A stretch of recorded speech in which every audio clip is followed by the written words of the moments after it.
What's going on, everybody? It's Q Jackson, lifestyle editor of The Quintessential Gentleman, and I am here again with Chef Jacoby Ponder. What's going on, please, brother? Please. We just got done in the kitchen creating an amazing meal, eating an amazing meal, and now we finally get the chance to have that conversation I've been waiting to have for a while. Yes, sir. Let's do it. Absolutely. So before we get started, let the people know what we enjoyed today. All right, cool. Well, I'm Chef Jacoby Ponder. Those you don't know, all on social media, we're at Chef J Ponder. You can Google me at Chef Jacoby Ponder. I conquered the SEO, so the whole Google page is me. You know what I'm saying? But today, man, we prepared a delicious rack of lamb.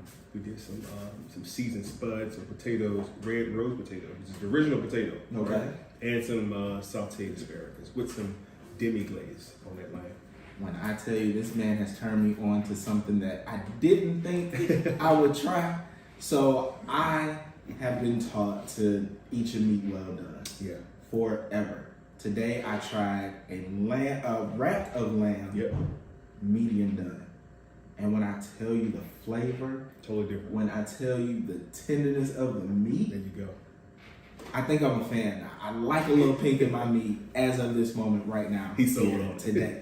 But look, throughout the entire time you were preparing the food, you were given lessons on food, you were given lessons on Black culture, you were given lessons on a little bit of everything. Yes, sir. So how important is it for you to be as knowledgeable as you are and know exactly what it is you're putting into your body and putting into the food and the minds of, your customers? Well, I try to tell people, we have to eat for nutrition, not for taste. You know what I'm saying? And unfortunately, that sounds like a misnomer, like, you're supposed to eat that way.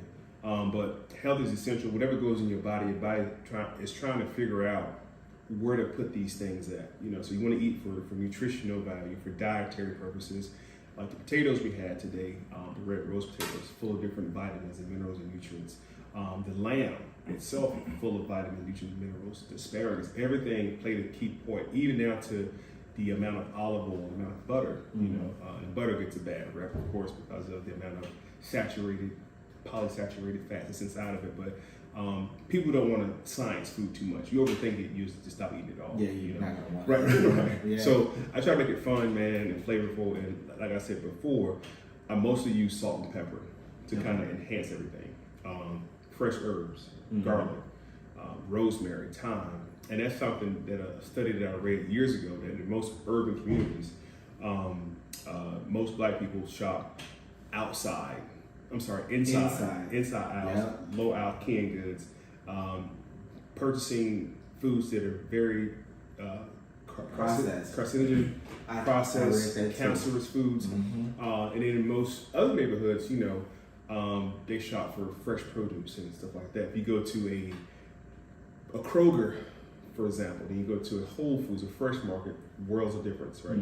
Produce, it's way much more produce. It look brighter, you know what I'm saying? Yeah. But people eat what they eat, and as I said earlier, what you don't know will hurt you.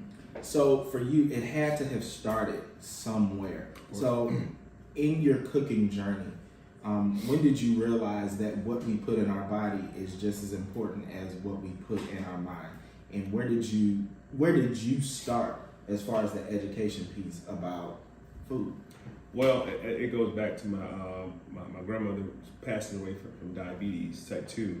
And once I found out that our people are dying from curable diseases through health and food that we don't know. And it's an adage like, grandma had diabetes, your mama got it, you gonna have. No, it's the recipes grandma passed down. That's why we had it. It's what grandma ate. Grandma passed down the bad eating habits. It was good. The macaroni and cheese was good. Everything we ate was on point. But grandma and granddaddy were more active.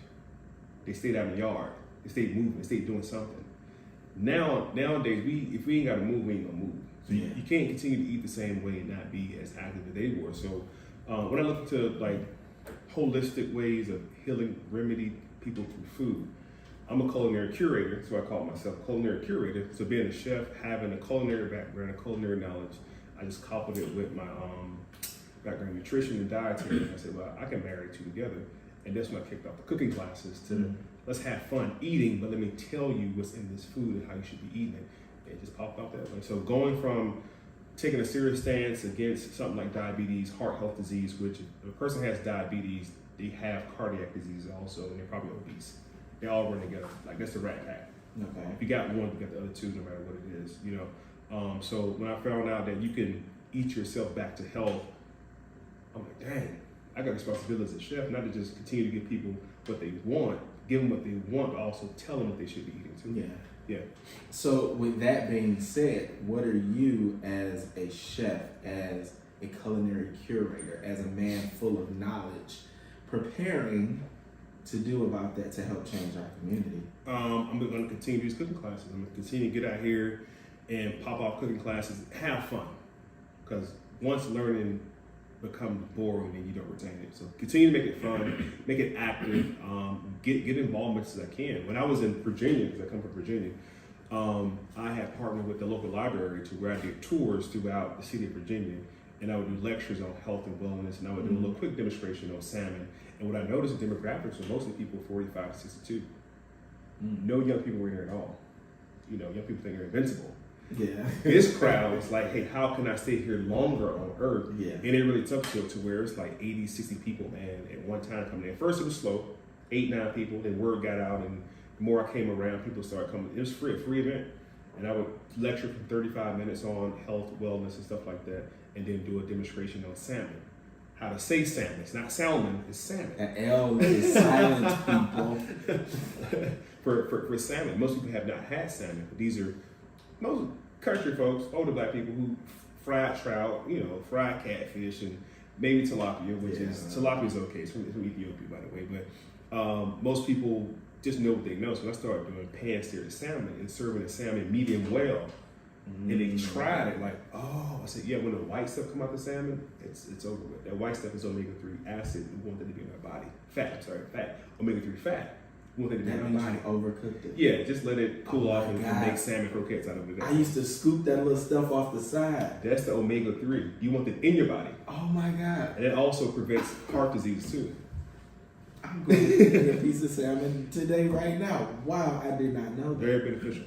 Now, look, for people like myself who's very interested in cooking but may not know, you know, the different tricks and techniques and the history and different things like that, is there going to be a book? Yes, I'm glad you asked. The book is coming soon. My goal is to have the book out by the end of May. In fact, before I met you, I just talked to the publisher if I came here. We sat down and it's me dragging my foot on the recipes because I'm not a recipe writer. You know what I'm saying? And I'm not a writer at all, for that matter. Like that's your job. Yeah. You're the writer. You know what I'm saying? So, but we narrowed it down, and it's coming. And the name of the book is Supper. And I got a lot of photos of my grandparents and aunties and the actual guard, like to show you like cooking runs through my family. But unfortunately, none of these people are here now because of how they cook. And I'm like, I wish I could go back and tell them, hey, grandma, put so much lard. Because lard is a good thing. Yeah. That's the white substance in the Crisco can. Lard and all that butter and all that good stuff that we thought was good was really bad for us. You know? So I wish I could go back in time and say, look, let's do asparagus instead of doing these collard greens with fat back in it. You know what I'm saying? But with that being said, just having that background from both my mom's side and my dad's side, everybody cooking, and coupling it with culinary education and health and wellness, it makes me just a hybrid chef now. So what's the significance of supper? A lot of people know dinner. A lot of people know of the word supper, but they don't know where supper actually falls into the day. Supper actually has a place in the day. So tell us a little bit about that, and then why the book is called Supper. What's the significance of that? So dinner is typically earlier, 4 or 5 o'clock. Supper is later in the evening. Going back to the time of chattel slavery, most slaves or field workers would take a break to eat in the field. And then later, they would come sit at the table and eat, or sit whatever it said. So, you know, it's supper is supposed to be more sophisticated version of dinner. You know, now we just do dinner, or if we do dinner at all. But supper is really reminiscent of the movie Soul Food. When they sit at the table, that was supper. Speaking of bad eating habits and Big Mama getting that leg chopped off. Diabetes. Yeah. Okay, man, I think the guy who did diabetes commercial died from diabetes. Oh. The irony. But supper is just a real reminiscent hour of the day, man, where you sit down and really just enjoy family and friends, put the cell phones away and just have conversation. It's part of what the book is titled, bringing families back to the dinner table. Because I think it's important to have that contact and discuss food. What happened to you today? Are you okay today? And that's part of our mental health. And it's mind, body, and soul, all three coupled together. And the mantra I'm using is cook, eat, bond. And that's the whole thing. I love it. I'm about to start doing supper parties. And I'm going to use recipes that are in your book. Supper club. Come on, let's get it done. Oh my God. Remember, you heard it here first, so when you see it, you know. Yes, so you have had so many experiences and so many opportunities over your 2-decade career. Yeah. So what are some of the highlights of some of the things you've accomplished? Just the beginning, military, giving me a chance to travel the world in the Navy. Seen a lot of great places, Mediterranean places. And so I kind of fell in love with Mediterranean food. So going to culinary school, when I found out how to properly do these things, that just elevated to the next level. You know what I'm saying? But it's been fun so far, man. I'm just getting to the point where I'm getting to owner-operator mode now and coming out of the kitchen and cooking because I want to, not because I have to. Okay. And a lot of us chefs, like I tell chefs, you can't tell me a chef who retired. This is not a retirement industry. Unless you work for like a corporation or something like that, or one of the celebrity chefs, of course, but this is not a retirement industry. If you're not passionate about it. Right. Well, let's talk about passion. Passion, one can chase their passion their entire life, never get anywhere. It's your gift that you want to explore, right? So teaching is my gift, but cooking is my passion. So I take my passion and I illustrate through my gift because the scripture talks about gifts, not passions. So what gift do you have inside of you, not what passion you have. Passion is an emotional nuance that we chase after.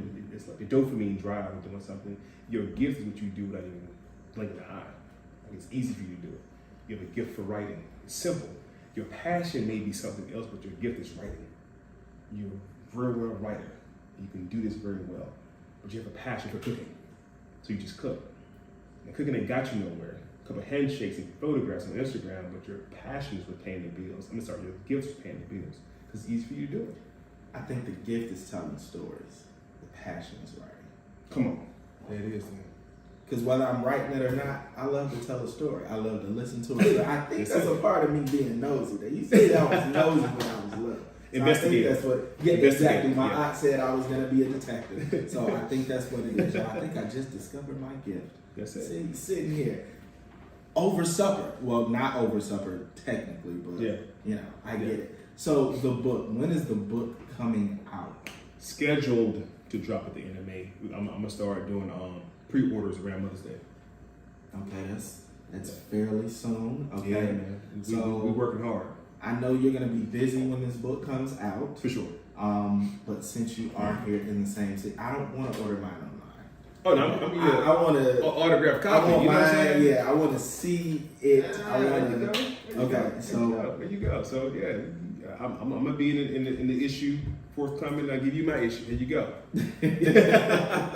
Absolutely, man. So I appreciate you. And if there's anything that you want to tell the people why you have their attention on why knowing what you're eating is so important. I mean, it's the age-old adage, family. You have to eat to live, not live to eat. So knowing what you put in your body is super important. Or, like I tell people, let the doctor tell you. At that point, it's too late. So, when you know better, you're supposed to do better. Yeah. Absolutely. All right, you heard it. So tell the people how they can find you, book you, support you. For sure. Come to Instagram and give me a Grammy, first of all, on Instagram. Smash that button, follow me. Come to my website, chefjacoby.com, or just Google me, Chef Jacoby, man. Come to book me.